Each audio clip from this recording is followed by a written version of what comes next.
राधे जय श्री कृष्णा। तो प्यारे बच्चों, कुछ दिन से बच्चे मेरे से एक सवाल पूछ रहे हैं कि सर प्री नीट का एग्जामिनेशन जो होने जा रहा है, कई बार हमारा मन नहीं लगता, उसमें कंसिस्टेंसी कैसे मेंटेन करें।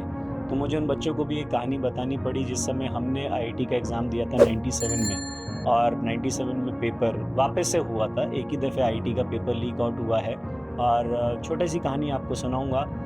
हम लोग का भी मन बड़ा उदास था कि यार ये जो 2 महीने बाद, 1.5 महीने बाद आईआईटी जेईई का पेपर हो रहा है, कैसे संभालें। और मुझे आज भी याद है कि जो बच्चे बहुत फोकस थे, उन्होंने उस समय अपने मन को कंट्रोल किया और रिवीजन प्रोसेस को इस तरह से सिंक किया, और आपस में डिस्कशन, जो अच्छे बच्चों का पीयर ग्रुप था, पेपर के थ्रू, पेपर के माध्यम से, कि पेपर देते गए और उसमें जो डाउट्स आ रहे थे, अपने नोट्स को एज ए डिक्शनरी यूज़ किया।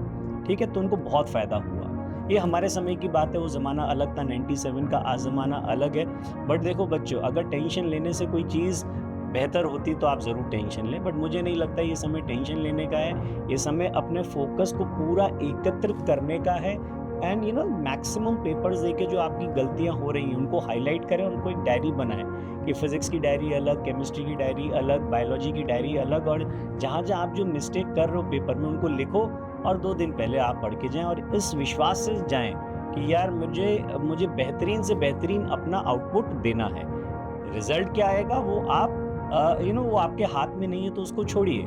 लेकिन हु नोज़ कि आप 720 में 720 ले आएँ, या 720 में से आपके 700 नंबर आ जाएँ। पहले वाले पेपर में आपके 650 थे और अब आपके 700 नंबर है। तो ये सब आपके विश्वास पे है।